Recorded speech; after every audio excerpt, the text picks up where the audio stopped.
ഹരി ഓം.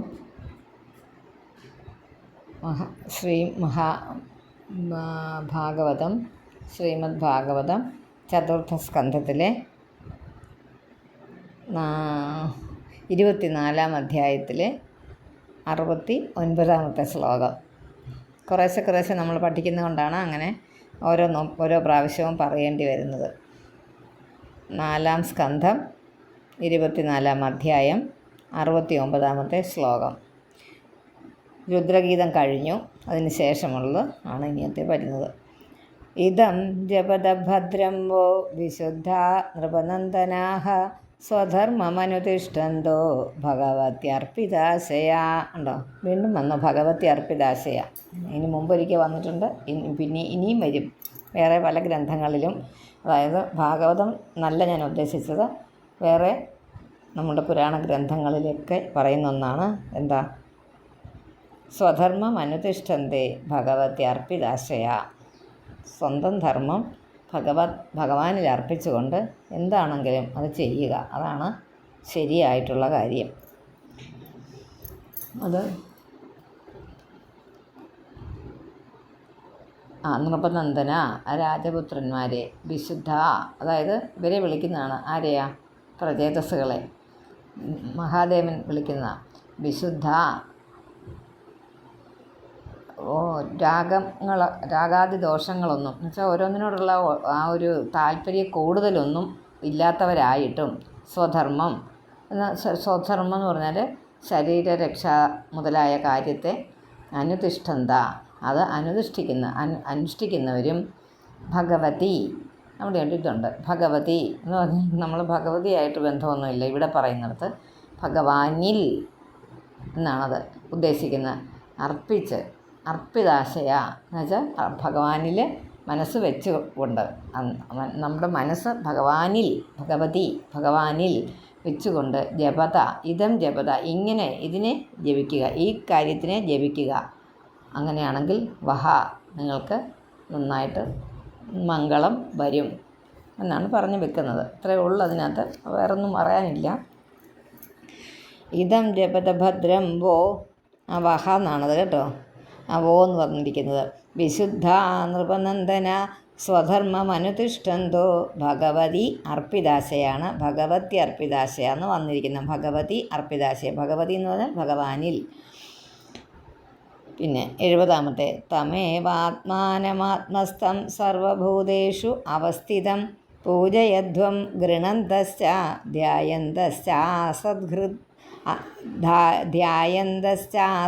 ഹരിം.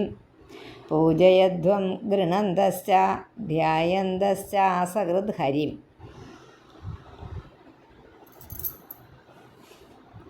തമേവ ആത്മാനമാത്മസ്ഥം സർവഭൂതേഷു അവസ്ഥിതം.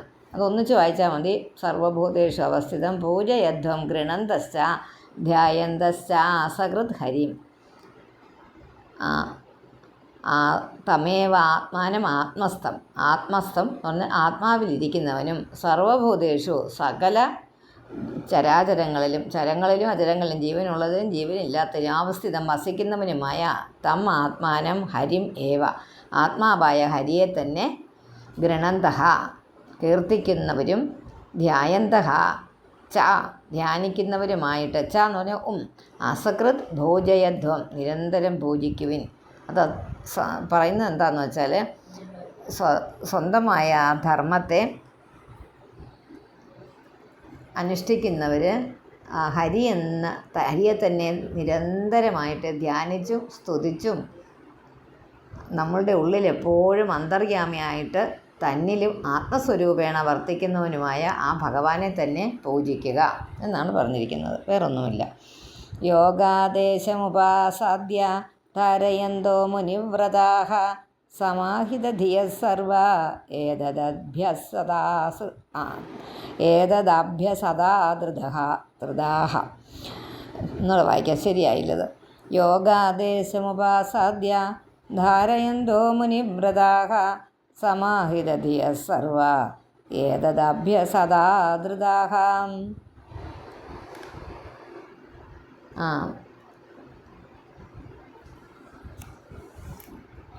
യോഗാദേശത്തെ യോഗാദേശത്തെ ഉപാസാദ്യ യോഗാദേശം എന്ന പേരായ ആ സ്തോത്രമാണ് ഇവിടെ പറയുന്നത് കേട്ടോ. ആ സ്തോത്രത്തിന് ഈ നമ്മൾ രുദ്രഗീതം എന്ന് പറയുന്ന ഈ സ്തോത്രത്തിനൊരു പേരുണ്ട്, യോഗാദേശം. അതൊന്ന് എഴുതി വെച്ചോളൂ എവിടെയെങ്കിലും. ഈ സ്തോത്രത്തെ എന്നിൽ നിന്ന് കേട്ട് മനസ്സിൽ ഉറപ്പിച്ചവരും മുനികളെപ്പോലെ ആഹാരാദി നിയമങ്ങളോട് കൂടിയവരും മനസ്സിനെ അങ്ങോട്ടും ഇങ്ങോട്ടും ചഞ്ചലിപ്പിക്കാതിരിക്കുന്നവരും ഭഗവത് രൂപത്തിൽ തന്നെ നിർത്തുന്നവരുമായ നിങ്ങളെ എല്ലാവരെയും ഇതിനെ ആദരപൂർവം ആവർത്തിച്ച് ജപിക്കുക, നിരന്തരം ചൊല്ലുക. എന്ന് വെച്ചാൽ രുദ്രഗീതത്തിൻ്റെ കാര്യമാണ് പറഞ്ഞത്. യോഗാദേശം എന്ന് പറഞ്ഞാൽ അതിനെ ഉപാസാദ്യ പ്രാപിച്ചിട്ട് ധാരയന്തഹ മനസ്സിൽ ധരിച്ചവരും മനസ്സിൽ മനസ്സിലാക്കിയവരും സമാഹിത ധിയ സാവധാനമായ ആ ബുദ്ധിയോട് കൂടിയവരും സമാഹിതം വളരെ എല്ലായിടത്തുനിന്നും കൂട്ടിക്കൂട്ടി വെച്ച ആ അറിവ് കൊണ്ട് മുനികളെപ്പോലെ വ്രതം ദീക്ഷിക്കുന്നവരുമായിട്ട് സർവേ എല്ലാവരും ആദരിക്കുന്നവരായിട്ട് ഇതിനെ എന്ന് പറഞ്ഞാൽ ഇതിനെ അഭ്യസിക്കുവിൻ. അഭ്യസതോ എന്നൂടെ പറയാമേ.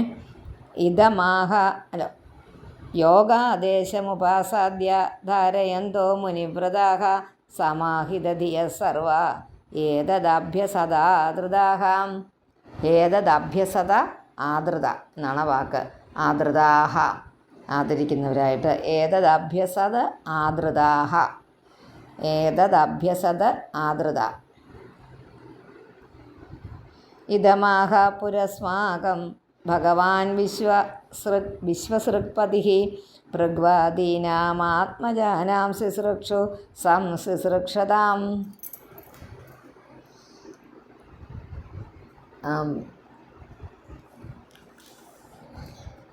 ശുശ്രൂക്ഷു സൃഷ്ടിയിൽ താല്പര്യമുള്ളവനായ ഭഗവാൻ വിശ്വസൃക്പതിഃ, അതായത് ഭഗവാനായ ബ്രഹ്മാവ് സംശുശ്രൂക്ഷതാം വേണ്ടതുപോലെ സൃഷ്ടിപ്പാൻ ആഗ്രഹമുള്ള സൃഷ്ടിപ്പാൻ ആഗ്രഹമുള്ള നന്നായിട്ട് തന്നെ സൃഷ്ടിക്കാൻ ആഗ്രഹിക്കുന്ന ഭൃഗുവാദീനാം ആത്മജാനാം അസ്മാകം എന്നതാ ഭൃഗു മുതലായ പുത്രന്മാരായ ഞങ്ങൾക്ക് പുരാ ഇതം ആഹ പണ്ട് പണ്ട് ഇതം എന്ന് പറഞ്ഞാൽ ഇതിനെ ഉപദേശിച്ചിരുന്നു. പുരാ ഇതം ഈ സ്തോത്രത്തിൻ്റെ അതെങ്ങനെയാണ് വന്നതെന്നും കൂടെ പറയുകയാണ്. എങ്ങനെയാണിതെന്ന് ഇത് എന്നാൽ സ്വന്തമായിട്ട് ഉണ്ടാക്കിയതല്ല. മഹാദേവൻ പറയുകയാണ് ലോകത്തെ വലുതാക്കാൻ വേണ്ടിയിട്ട് ആഗ്രഹിച്ചിരുന്ന ആ ബ്രഹ്മദേവൻ്റെ ആജ്ഞയനുസരിച്ച് പ്രജകളെ സൃഷ്ടിക്കാൻ ആഗ്രഹിച്ചിരുന്ന ഭൃഗു മുതലായവർ ഞങ്ങൾക്ക് സാക്ഷാൽ ജ്ഞാനമൂർത്തിയായ ബ്രഹ്മദേവൻ ഇത് ഉപദേശിച്ചതാണ്. അപ്പോൾ ഇത് ശരിക്കും ഇതിൻ്റെ ആളാരാണ്? ബ്രഹ്മദേവനാണ്. അതുകൊണ്ടാണ് പ്രജാഭിവൃദ്ധിയെ ആഗ്രഹിക്കുന്ന നിങ്ങൾക്കും ഇതിനെ ഞാൻ ഉപദേശിച്ചത് എന്നാണ് പറയുന്നത് ഇവിടെ. അതായത് ഭൃഗു മുതലായവരെ സൃഷ്ടിച്ചല്ലോ, മാനസപുത്രന്മാരായിട്ട് കുറേ പേരെ പ്രജാപതികളെ സൃഷ്ടിച്ചപ്പോൾ ഭൃഗു മുതലായവരോട് അന്ന് ബ്രഹ്മദേവൻ ഉപദേശിച്ചിരുന്നു പ്രജാസൃഷ്ടി വർദ്ധിക്കാൻ വേണ്ടിയിട്ട് ഈ മന്ത്രം അത് ചൊല്ലുക എന്ന യോഗാദേശം എന്ന ഈ മന്ത്രം ചൊല്ലുക എന്ന് പറഞ്ഞിരുന്നു. അത് ഞാൻ അവിടെ നിന്ന് പഠിച്ചതാണ്, അത് നിങ്ങൾക്ക് ഉപദേശിക്കുന്നു. കാരണം ഇതൊക്കെ എല്ലാം ഒന്നൊന്നോട് ചേർത്താണ് ഇവർ പറയുന്നത്. ആരും അത് എൻ്റേതെന്ന് അവകാശപ്പെടുന്നില്ല പൂർണ്ണമായിട്ട്, അല്ലേ? ഇനി ബ്രഹ്മാവിനോട് ചോദിച്ചാൽ അറിയാം, ബ്രഹ്മാവ് പറയുന്നത് എനിക്ക് മഹാവിഷ്ണു തന്നെ ഉപദേശിച്ചതാണെന്ന്. അങ്ങനെയാണ് വരുന്നത്. അത് എല്ലാവരും കൈ കഴുകുക, ഓരോരുത്തർ എൻ്റേതല്ല ഇത് കേട്ടോ, ഇത് ബ്രഹ്മാവിൻ്റേതാണെന്ന് ഇപ്പോൾ പറഞ്ഞു. പ്രജേതസ്സുകൾ അത് പ്രാർത്ഥിക്കും. അപ്പം നമ്മളിത് രുദ്രഗീതം എന്നുള്ള രീതിയിലാണ് നമ്മൾ ഭാഗവതത്തിൽ പഠിക്കുന്നത്. വേറെ ഏതെങ്കിലുമൊക്കെ ഗ്രന്ഥങ്ങളിലോ പിന്നെ നമ്മുടെ വേദങ്ങളിലോ ഒക്കെ ഇതുപോലത്തെ എന്തെങ്കിലുമൊക്കെ ഉണ്ടായിരുന്നായിരിക്കും. അതെല്ലാം കൂടെ ക്രോഡീകരിച്ച് വ്യാസഭഗവാനാൽ എഴുതപ്പെട്ടവയാണ് ഇതെല്ലാം. അപ്പോൾ എല്ലാവരും അത് ഓരോരുത്തരുടെ തലയിലോട്ട് വെച്ച് കൊടുക്കുന്നു. അപ്പോൾ അതിൻ്റെ പ്രാധാന്യം വർദ്ധിക്കും. രുദ്രഭക്തന്മാരുണ്ടെങ്കിൽ, അല്ലേ, ശിവഭക്തന്മാരുണ്ടെങ്കിൽ ശിവഭക്തന്മാർക്ക് എന്താണ്? ശിവൻ ഏറ്റവും വലിയ ഉപാസനാമൂർത്തിയായിട്ട് കരുതുന്നവർക്ക് ശിവൻ വളരെ ആദരണീയനാണ്. ശിവനെ ആദരിക്കുന്നവരാണ്. അപ്പോൾ ശിവൻ തന്നെ ഇങ്ങനെ പറഞ്ഞെന്ന് കേൾക്കുമ്പോൾ ആൾക്കാർ അത് ഒന്നുകൂടി ശ്രദ്ധയോടെ കേൾക്കും. അത് കഴിഞ്ഞ് വരുമ്പോൾ മനസ്സിലാകും ശിവനപ്പോൾ അവിടെ ഒരു കുറവ് വരണ്ട എന്നോർത്തിട്ട്. എന്ന് വെച്ചാൽ ശിവൻ മഹാവിഷ്ണുവിനെ പൂജിക്കുന്നു, അതെന്തിനാ എന്നുള്ള ഇവർക്ക് ഒരു പ്രശ്നം ഉണ്ടാകാതിരിക്കാൻ. അത് ശിവൻ്റെ അതല്ല, ശരിക്കും പറഞ്ഞാൽ ഇതെനിക്ക് ബ്രഹ്മാവ് ഉപദേശിച്ചതാണ് എന്നങ്ങ് പറയുന്നു. ഞാനങ്ങനെ ധരിക്കുന്നു കേട്ടോ, ഞാൻ അതുപോലെ അങ്ങ് പറയുന്നതേ ഉള്ളൂ. പിന്നെ തേ വയം നോദിതാ സർവേ പ്രജാ സർഗേ പ്രജേശ്വരാः അനേന ധ്വസ്തതമസഃ സുസൃക്ഷ്മോ വിവിധ പ്രജാഃ. ആ പ്രജാപതിമാരായ ഞങ്ങളെ എല്ലാവരും പ്രജാസൃഷ്ടിയിൽ പ്രേരിതരായി ഈ സ്തോത്രത്താൽ അജ്ഞാനം നശിപ്പിച്ച് പലതരം പ്രജകളെ സൃഷ്ടിച്ചുകൊണ്ടിരിക്കുന്നു. അങ്ങനെയാണ് വന്നിരിക്കുന്നത്. പിന്നെ അധേദം നിത്യതായുക്തോ ജപന്നവഹിതപ്പുമാൻ അജിരാത് ശ്രേയ ആപ്നോതി വാസുദേവ പരായണഃ. അജിരാത് ഉണ്ടോ വാക്ക്, അജിരാത് ശ്രേയ ആപ്നോതി എന്നാണ് കേട്ടോ. അതുകൊണ്ട് ഈ സ്തോത്രം ദിവസേന വളരെ ശ്രദ്ധയോടും ഏകാഗ്രതയോടും ജാഗ്രതയോടും ഒക്കെ ജപിക്കുന്ന ഭക്തന്മാർ, അതായത് ഭഗവാന്റെ ഭക്തന്മാർ അധികം താമസിക്കാതെ പരമഗതിയെ പ്രാപിക്കും. അയ്യോ എന്ന് പറയുമ്പോൾ പേടിക്കണ്ട, നിങ്ങളെ പരമഗതിയെ പ്രാപിക്കും എന്ന് പറഞ്ഞാൽ ഭഗവാന്റെ ദർശനം കിട്ടും, അല്ലെ ഭഗവാന്റെ അനുഗ്രഹം കിട്ടുമെന്ന് കരുതിയാൽ മതി. ശ്രേയസാമിഹ സർവേഷാം ജ്ഞാനം നിശ്രേയസം പരം സുഖം തരതി ദുഷ്പാരം ജ്ഞാനനൗർവ്യസനാർണവം. ശ്രേയസാമിഹ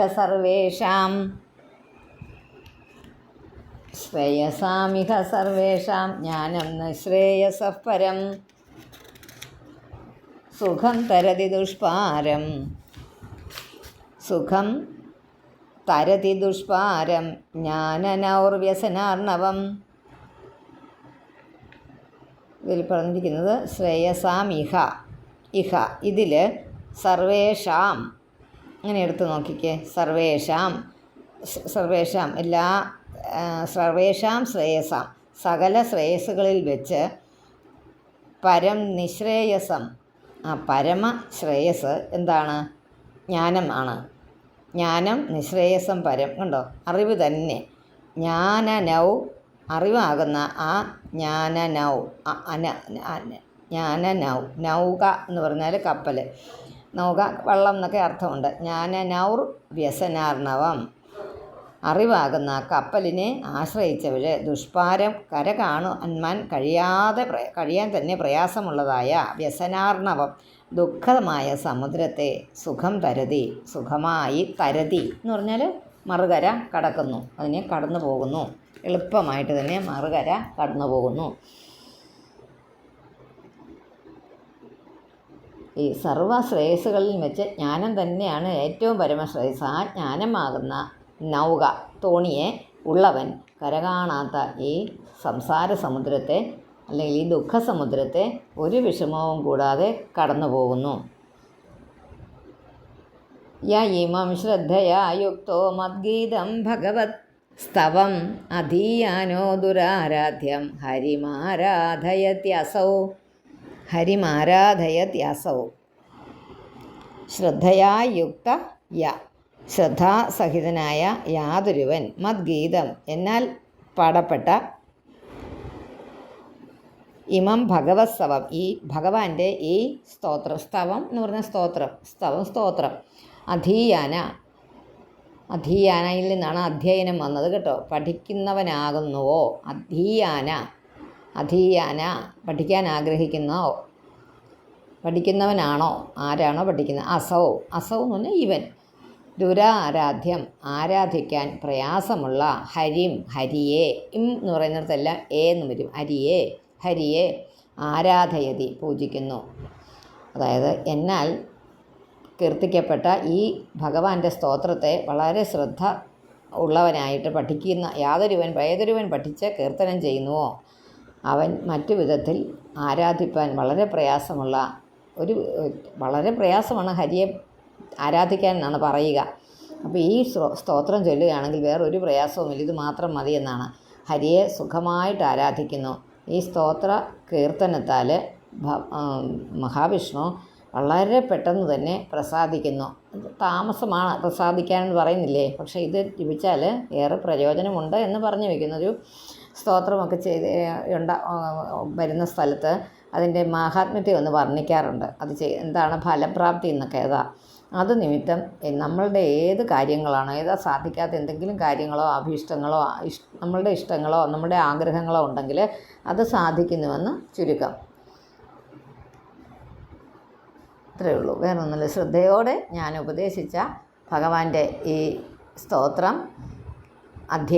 അധീയാത കണ്ട്, അധീയാന പഠിക്കുന്നവൻ, അധ്യയനം ചെയ്യുന്നത് കൊണ്ട് അപ്പോൾ നമുക്ക് ആ വാക്കൊക്കെ കിട്ടിയില്ലേ, അതെല്ലാം അവിടുന്ന് വന്നതാണ്. എന്നിട്ട് മലയാളമാണ് നമ്മൾ പറയുക, അധ്യയനം മലയാളമല്ല, അത് സംസ്കൃത വാക്കാണ്. അധ്യയനം ചെയ്യുന്നവൻ മറ്റ് സാധനങ്ങൾ കൊണ്ട് എളുപ്പത്തിൽ സന്തോഷിപ്പിക്കാൻ കഴിയാത്ത, വേറെ ഒരു സാധന കൊണ്ടും കഴിയാത്ത ഭഗവാനാണ് മഹാവിഷ്ണു. ആ ഭഗവാനെ ആരാധിച്ച് സന്തുഷ്ടനാക്കുന്നു. ആരാധിച്ചും ഭക്തിപൂർവവും ഭക്തി ഒന്നുകൊണ്ട് മാത്രമേ ഭഗവാനെ കിട്ടുകയുള്ളൂ എന്ന് തറപ്പിച്ച് പറയുന്നു. ഇവിടെ വീണ്ടും വീണ്ടും വീണ്ടും നമ്മളോട് പറയുന്നു. എന്താ, എന്തെങ്കിലും കൊടുക്കുകയോ പ്രത്യേകം വഴിപാട് ചെയ്യുകയോ ഒന്നും ചെയ്യുന്നതിൽ ഭഗവാൻ ഒരിക്കലും സന്തോഷിക്കുന്നില്ല. വളരെ വ്യക്തമായിട്ട് നമ്മൾ കേൾക്കുന്നുണ്ട്. ഭഗവാനെ വളരെ അധികം ആരാധിക്കുക, നാമസങ്കീർത്തനം, അതാണ് ഭഗവാൻ ഏറ്റവും സന്തോഷകരമായിട്ടുള്ളത്. ഭഗവാനെ എപ്പോഴും കൊണ്ട് നടക്കുക മനസ്സിൽ, അതാണ് ആരാധന. അതുപോലെ മന്ത്രജപങ്ങളോ ഒന്നും വേണ്ട ഭഗവാനെ ആരാധിക്കാൻ. നമ്മൾ ഈ ഇതുപോലത്തെ സ്തോത്രങ്ങൾ കൊണ്ട് സ്തുതിച്ചാൽ മതി. ഇത് ഇത്തിരി സംസ്കൃതമാണെന്നേ ഉള്ളൂ, ഭഗവാന് മലയാളവും മനസ്സിലാവും കേട്ടോ, ഒരു കുഴപ്പമില്ല, നന്നായിട്ടറിയാം, എല്ലാ ഭാഷകളും അറിയാവുന്ന ആളാണ്. അതുകൊണ്ട് സംസ്കൃതത്തിൽ വേണമെന്നൊന്നുമില്ല, എന്താണെങ്കിലും സ്തോത്രങ്ങൾ കൊണ്ട് എന്നെ സ്തുതിക്കുക. സ്തുതി ഇഷ്ടപ്പെടുന്ന ആളാണെന്ന് പറയുന്നുണ്ട്. വിഷ്ണു സഹസ്രനാമത്തിൽ പറയുന്നുണ്ട് നാമസങ്കീർത്തനത്തിന് പ്രാധാന്യം. അത് ലളിതാ സഹസ്രനാമത്തിലുമുണ്ട്, നാമപാരായണ പ്രീത എന്ന് പറയുന്നത്. അതുപോലെ തന്നെ ഈ വിഷ്ണു സഹസ്രനാമത്തിൽ ഒരു സ്ഥലത്ത് പറയുന്നുണ്ട്, സ്തുതി കൊണ്ട് സന്തോഷിക്കുന്നവനാണ് ഭഗവാനെന്ന്. അപ്പോൾ അത് അത്രയേ ഉള്ളൂ അതിനകത്തെ കാര്യം, വേറെ വിശദമായിട്ടൊന്നുമില്ല. എൻ്റെ ഒരു ഫലപ്രാപ്തി, ഈ രുദ്രഗീതത്തിൻ്റെ ഒരു ഫലപ്രാപ്തി എന്നേ ഉദ്ദേശിക്കുന്നുള്ളൂ. വിന്ദതേ പുരുഷോ മുഷ്മാത് യദതിച്ഛത്യസത്വരം മദ്ഗീതാത് സുപ്രീതാത് ശ്രേയസാം ഏകവല്ലഭാത്. വിന്ദതേ പുരുഷോ മുഷ്മാത് യദ്യദിച്ഛത്യസത്വരൻ മദ്ഗീതാ സുപ്രീതാത് ശ്രേയസാം ഏകവല്ലഭാത്. അതൊക്കെ തിരുത്താൻ അവിടെ ഉണ്ട്, അതുകൊണ്ട് പെൻസിലൊക്കെ ഇതൊക്കെ എടുത്തുകൊള്ളുക. വിന്ദതേ പുരുഷോ മുഷ്മാത്, ഒന്ന് പുരുഷൻ, പുരുഷോ മുഷ്മാത്, അമുഷ്മാത് എന്നാണ് അവിടെ ആ പ്രശ്ലേഷം കിടക്കുന്നില്ല, പുരുഷോ അമുഷ്മാത്. യദ്യദിച്ഛതി, യദ്യത് ഇച്ഛതി, ഏതേതിനെ ഇച്ഛിക്കുന്നുവോ. യദ്യദിച്ഛതി അസത്വരൻ,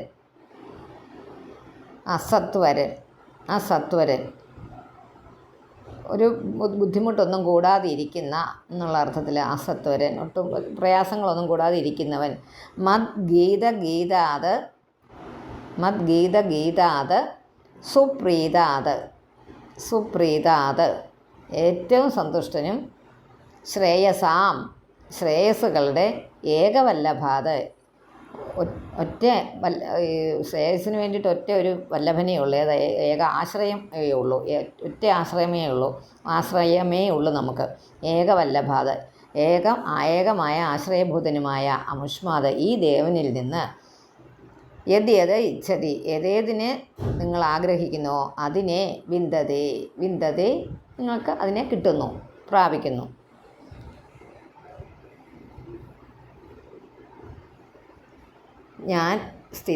ഞാൻ ഉപദേശിച്ച ഈ സ്തോത്രത്തെ മനുഷ്യൻ സ്ഥിരതയോടെ സേവിക്കപ്പെട്ടവനും അതുകൊണ്ട് തന്നെ സന്തുഷ്ടനും സർവ്വശ്രേയസ്സുകൾക്കും ആശ്രയവുമായ ആ ഭഗവാനിൽ നിന്ന് എന്ത് നിങ്ങൾ ആഗ്രഹിക്കുന്നു, എന്ത് നേടാനാണോ ആഗ്രഹിക്കുന്നത് അതെല്ലാം കിട്ടുന്നു.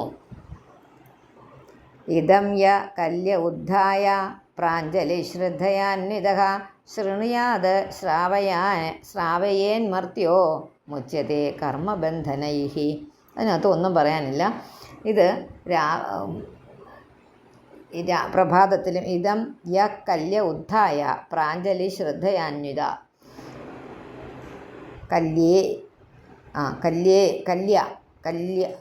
ഇതം യ കല്യ ഉദ്ധായ കല്യേ എന്ന് പറഞ്ഞാൽ പ്രാതകാലത്തിൽ രാവിലെ പ്രാതകാലത്തിൽ ഉദ്ധായ എഴുന്നേറ്റിട്ട് ശ്രദ്ധയാന്വിത ശ്രദ്ധയോട് കൂടിയവനും അഞ്ജലി തൊഴുതുകൊണ്ട് ചെയ്തവനുമായിട്ട് ഇതം ശൃണിയാത് ഇത് കേൾക്കുന്നവനും കണ്ടോ, ആ കേൾക്കുന്നവനും പ്രാധാന്യമുണ്ട് കേട്ടോ. കേൾപ്പിക്കുകയോ ചെയ്യുന്നവന് ശ്രാവയേത് കേൾപ്പിക്കുന്നവനോ സമർത്യ ആ മനുഷ്യൻ കർമ്മബന്ധനായി കർമ്മരൂപങ്ങളായ ഈ കർമ്മബന്ധത്തെ അതിൽ നിന്ന് മോചിപ്പിക്കപ്പെടുന്നു. കർമ്മബന്ധങ്ങളിൽ നിന്ന് നമ്മൾ കർമ്മത്തിൽ ബദ്ധരായിരിക്കുന്നു എന്നാണല്ലോ നമ്മുടെ പ്രശ്നം. നമ്മൾ കർമ്മം ചെയ്യുന്നുണ്ട്, ആ കർമ്മങ്ങളിൽ നമ്മൾ കെട്ടുവിട്ട് കിടക്കുന്നു. ആ കർമ്മങ്ങൾ നമ്മളെ തൊടാതിരുന്നാൽ കുഴപ്പമില്ല, ആ തൊടാതിരിക്കാനായിട്ട് കാരണമായി തീരും ഈ സ്തോത്രം ചൊല്ലുന്നവന് എന്ന് പറയുന്നു. 79 ഗീതം മയേദം നരദേവനന്ദന പരസ്യ പുംസ പരമാത്മനസ്തവം ജപന്ത ഏകാഗ്രധിയസ്തപോ മഹത് ചരധ്വമന്ദേ തദ ആപ്സ്യഥേപ്സിതം ഗീതം മയേദം നരദേവനന്ദന പരസ്യ പുംസ പരമാത്മനസ്തവം ജപന്ത ഏകാഗ്രധിയസ്തപോ മഹത് ധരധ്വമന്ദേ തദ ആപ്സ്യഥേപ്സിതം. നരദേവനന്ദന രാജപുത്രന്മാരെ എപ്പോഴും വിളിക്കുന്നത് അങ്ങനെയാണ്, നരദേവനന്ദനന്മാരെ എന്ന് വെച്ചാൽ അവരെ ഒറ്റ പേരെ വിളിക്കുന്ന പ്രജേതസ്സുകളെന്ന് മാത്രമാണ്. മയാ ഗീതം എന്നാൽ ഗാനം ചെയ്യപ്പെട്ടതായ ഈ ഗീതം പരമാത്മന അന്തര്യാമിയായ പരസ്യ പുംസ ആ പരമപുരുഷൻ്റെ ഇതം സ്തവം ഈ സ്തോത്രത്തെ സ്തോത്രം മുമ്പേ പറഞ്ഞു നമ്മൾ ഏകാഗ്രബുദ്ധിയോടുകൂടിയവരായിട്ട് ജപിക്കുന്നവരായിട്ട് മഹത്തപ ആ മഹത്തായ തപസ്സിനെ ചരധ്വ അനുഷ്ഠിപ്പിൻ. ചരധ്വം നമ്മൾ പറയും, അതിൻ്റെ അർത്ഥം എന്താ? അനുഷ്ഠിക്കാൻ, അത് പാലിക്കാൻ. അന്തേ അല്ലേ, അന്തേ എന്ന് പറഞ്ഞാൽ അവസാനത്തിൽ അവസാനം നമ്മൾ പറയാൻ ചില നമ്മൾ പ്രാർത്ഥനാ ശ്ലോകങ്ങളിലൊക്കെ പറയാറുണ്ട് അന്തേ നാരായണ സ്മൃതി, അവസാനത്തിൽ നാരായണ സ്മൃതി ഉണ്ടാകണേ എന്നൊരു സ്ഥലത്ത് ഇവിടെ നമ്മൾ ഭാഗവതത്തിൽ തന്നെ പഠിച്ചിട്ടുണ്ട്. അവസാനത്തിൽ അതിൽ നിന്ന് ഈപ്സിതം ഉണ്ടായി വരുന്ന അഭീഷ്ടത്തെ ഈപ്സിതം ആപ്സ്യഥ പ്രാപിക്കും. അതുകൊണ്ട് ആപ്സ്യഥ അതിനെ നിങ്ങൾക്ക് ലഭിക്കും. പുരുഷോത്തമനെ ഞാൻ ഉപദേശിച്ച ഈ പരമാത്മാവായ ഈ പുരുഷോത്തമൻ്റെ ഞാൻ ഉപദേശിച്ചതായ ഈ സ്തോത്രം വളരെ ഏകാഗ്രതയോടുകൂടി ജപിച്ച് നിങ്ങൾ ശ്രേഷ്ഠമായി തപസ് ചെയ്യുക. നിങ്ങൾക്ക് എല്ലാത്തിൽ നിന്നും ആ ഭഗവാൻ നിങ്ങൾ എന്താഗ്രഹിക്കുന്നു അതൊക്കെ നിങ്ങൾക്ക് അഭീഷ്ടത്തെ നിങ്ങൾക്ക് ലഭിക്കും എന്ന് പറഞ്ഞുകൊണ്ട് ഈ അധ്യായം തീരുന്നു. അപ്പോൾ ഇതിനകത്തൊരു ഫലശ്രുതിയുണ്ട്. ശ്രവണ കീർത്തനാദി ഫലങ്ങളെ മനസ്സിലാക്കിയ ശേഷം ആണ് രുദ്രൻ പ്രജേതസ്സുകളെ അനുഗ്രഹിക്കുന്നത്. അവരെ രാജകുമാരന്മാരെ എന്നൊറ്റ വാക്കിൽ വിളിച്ചുകൊണ്ട് ഹൃദയ അന്തർഭാഗത്തിൽ അന്തര്യാമി രൂപേണയായ വസിച്ച സർവത്തെയും അറിഞ്ഞുകൊണ്ടിരിക്കുന്ന പുരുഷനെക്കുറിച്ച് അതായത് ഭഗവാനാൽ മഹാദേവനാൽ ഉപദേശിക്കപ്പെട്ട ഈ സ്തുതിയെ ഭഗവാനിൽ തന്നെ മനസ്സുറപ്പിച്ചവരായിട്ട് ജപിച്ചുകൊണ്ട് ആ തപസ് ചെയ്യുകയാണല്ലോ ഇവർ. അപ്പോൾ തപസ് ഇങ്ങനെ ചെയ്യുക, സരസിൽ കിടന്നാണ് തപസ് ചെയ്യുന്നത്, സമുദ്രത്തിലല്ല കേട്ടോ, ഒരു സരസിലാണ് അവർ തപസ് ചെയ്യുന്നത്. ആ തപസ്സിൻ്റെ തീരുന്ന കാലത്ത് ആ ഭഗവാനിൽ നിന്ന് നിങ്ങൾ ആഗ്രഹിക്കുന്നത് സിദ്ധിക്കും എന്ന് പറഞ്ഞ് ഈ അധ്യായം അവസാനിക്കുന്നു. ഇത് ശ്രീമദ് ഭാഗവതേ മഹാപുരാണേ ചതുർത്ഥസ്കന്ധേ രുദ്രഗീതം നാമ 24തമോऽധ്യായः. ഓം നമോ ഭഗവതേ വാസുദേവായ. ഹരി ഓം.